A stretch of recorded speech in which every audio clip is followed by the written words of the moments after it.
Let's go through some of the steps that you will need to know in order to create an Azure database for PostgreSQL. Now, creating a database is pretty simple. I've created one before, that's why it comes up here in the Azure portal. But you can come here and say something like PostgreSQL, and you'll get all of these options. Now, I am going to go ahead and select Azure database for PostgreSQL servers. You can even get like a quick create plus button there. I'm gonna click on there, and this page will load with a couple of different options. If you have already running some of the database servers, it will show up here. I don't have any right this second, which is fine. I'm gonna go ahead and create one. And when I click there on create a new Azure PostgreSQL database, what I can do is select one of these three options. Now, by default, the flexible server is recommended. You get a few different things like high availability already there for you with 1 hour maintenance window. That's very good. Better cost optimization. I mean, I think that for production deployments, that is definitely the way to go. Now, for test and development purposes, the single server makes sense. It's very fast, it's easy to work with, and of course it costs just much less. Now you also have the ability to have Azure Arc enabled server, which allows you to work basically with on-premise and cloud deployments as well. Now that's more involved, and this is not what we're going to touch on here. Now there's a couple of things that we need to know in order to create an Azure database for PostgreSQL. So we're going to see what are some of the options. So again, I'm not going to use flexible server, which is the recommended one for production deployments. I'm going to use the single server. So I'm going to click create, and then I'm going to go to the well-known step here, to the form that you need to fill out. Let's create a new resource group. So I'm going to say demo PostgreSQL. Every time that I'm doing a demo or testing something out, I prefix everything with demo dash. That way I know that I have a resource group that I can delete later. So I'm going to use that and click OK.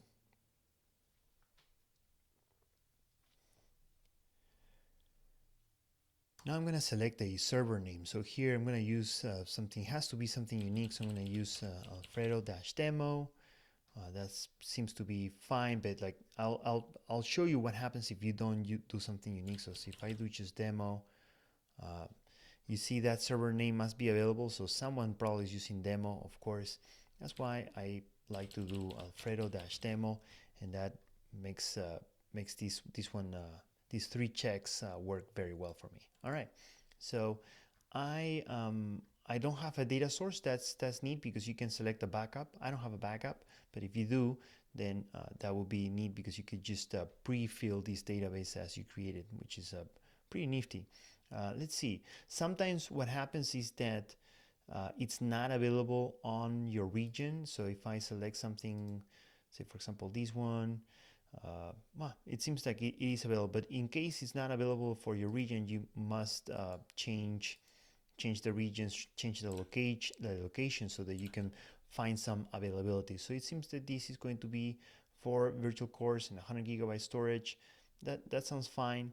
And it seems like this has generated something for me. Well, it seems like I already had pre-filled, my browser pre-filled this, but I'm not going to use this. I'm going to do something different. The admin username, I am going to say, let's see, Alfredo.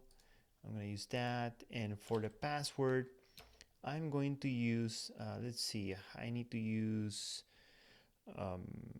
uppercase, lowercase numbers, and non-alphanumeric, and it has to have three of those categories. So let's pick something.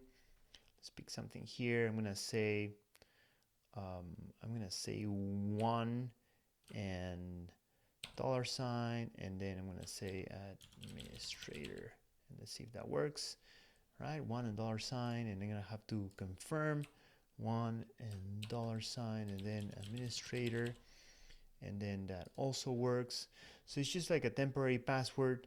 I'm picking something that is going to be easier for me to remember. Now, this is for demo purposes. If you want to do something with a password like this one, you're going to have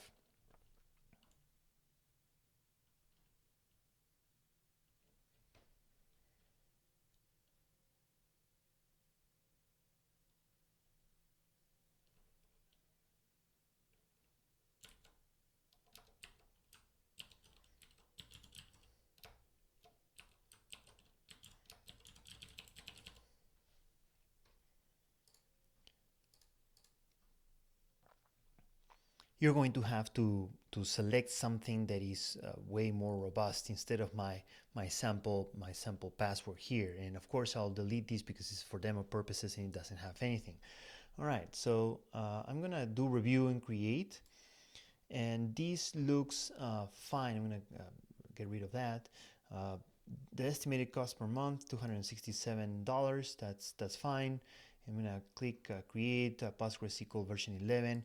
I'm gonna go ahead and click create, and this is going to take a second.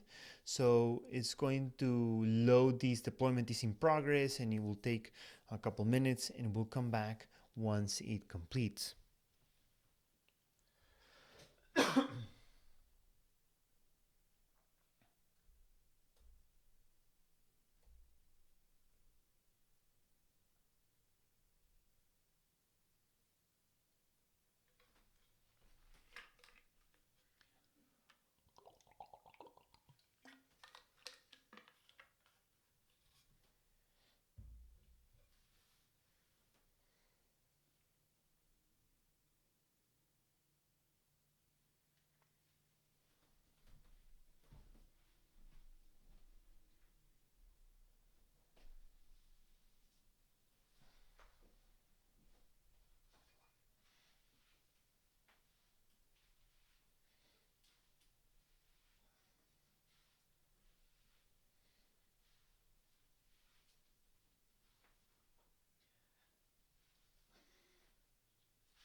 All right, so the deployment succeeded, so I'm going to click go to resource, and this is going to load. Everything looks fine. So once you have these running, you're probably want to connect to it. So if you want to connect to this running database, there's a couple of things that you need to know. So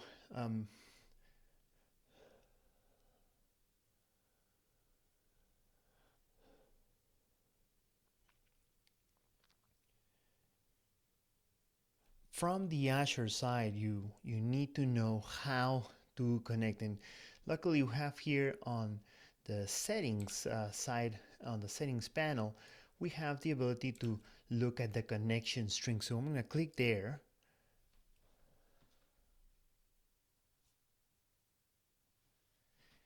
And the connection strings loads, and then we have all of these samples that we can use for, we can even copy to the clipboard and start applying it. So we have .NET, C++, JDBC, well, all kinds of different things. Even Python is there, which looks interesting. I don't know, yeah, I don't know what type of library they will use with Python there, but I'm going to be using pSQL. pSQL is the one that you will probably be using, or like if you're using the terminal, if you're connecting from a different Linux host, and that's what we're going to be using.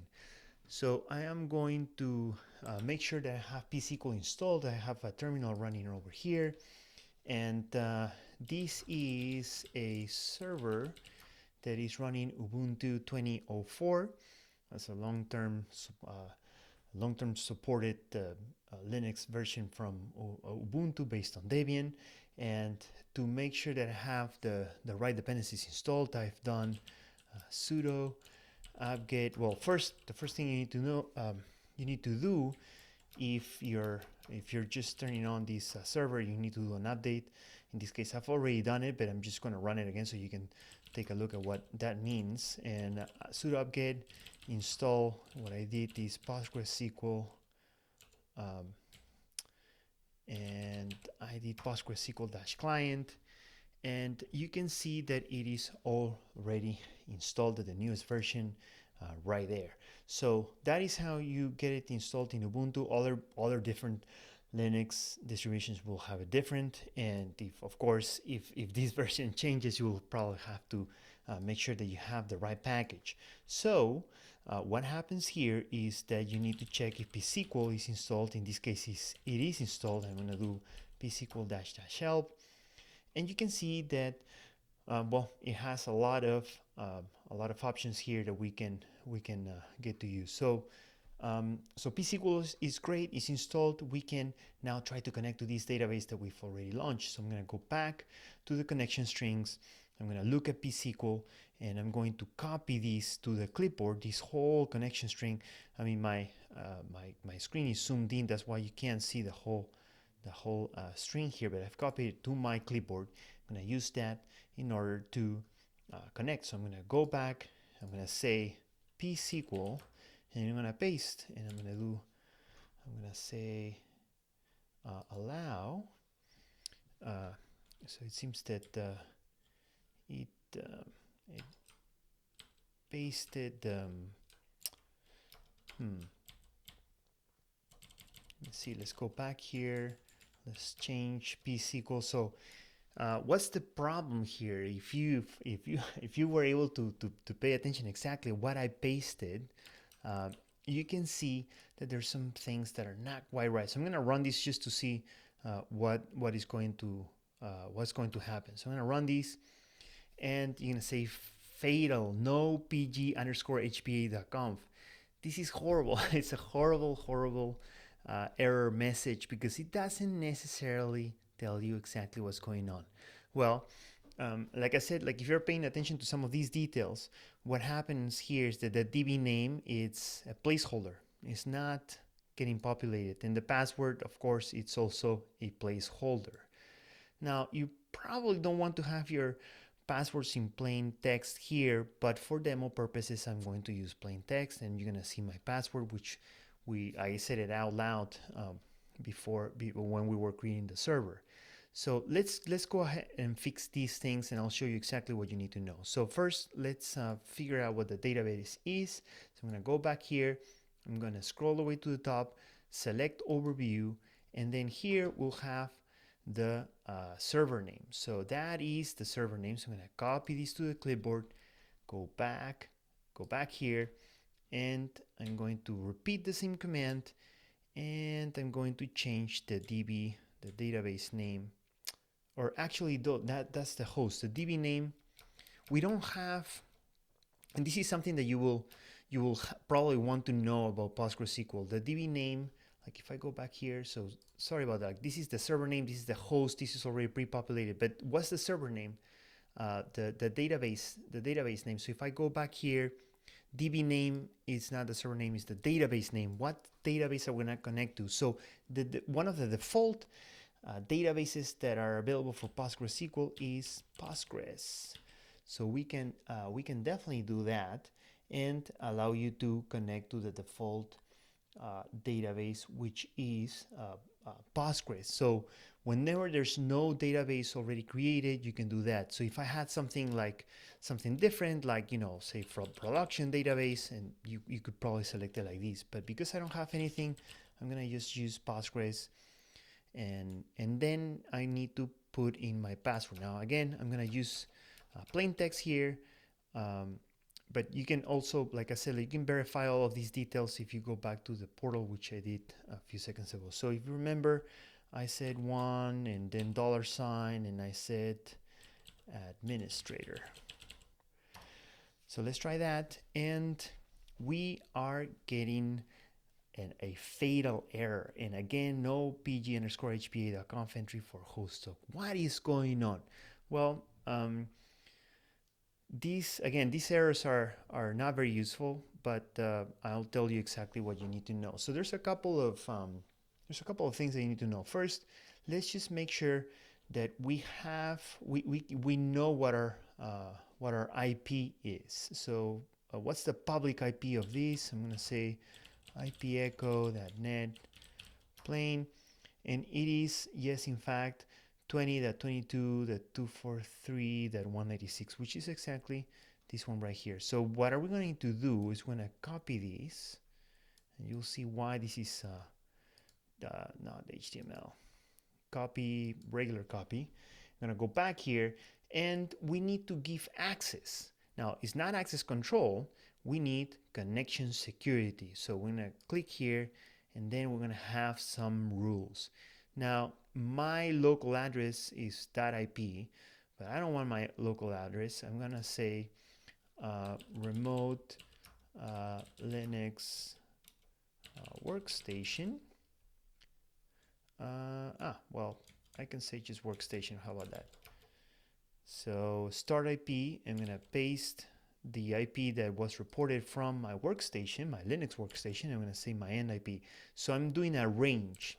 This range starts here and ends here. So if I wanted to say anything for these three numbers and capture all of like the 200 and what is it, 25 addresses, then I would leave that at 0 and then 225 over there.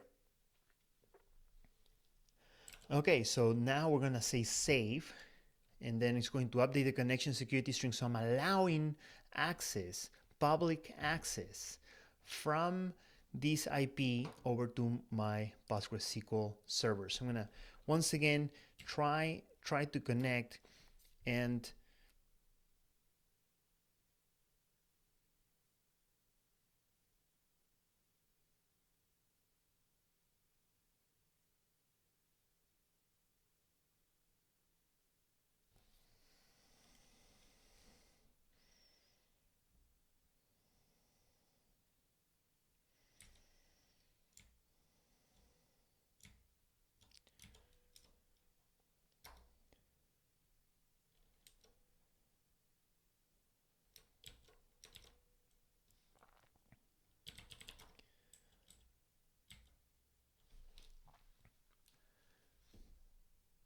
so I'm gonna go back here to my terminal. I'm gonna use pSQL, I'm gonna use my password, and I'm gonna try to connect. I'm gonna see what happens.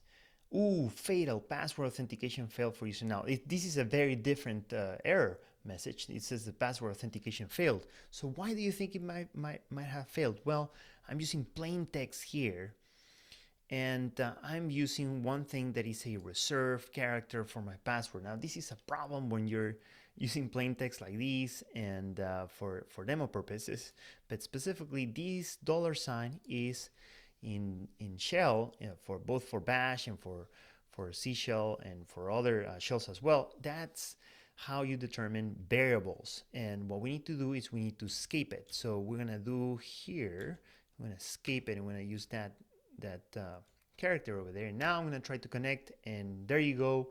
I've been able to connect. So I'm gonna say help. So I'm gonna say we can create a DB, create database, test. We can do that. Creates a database test.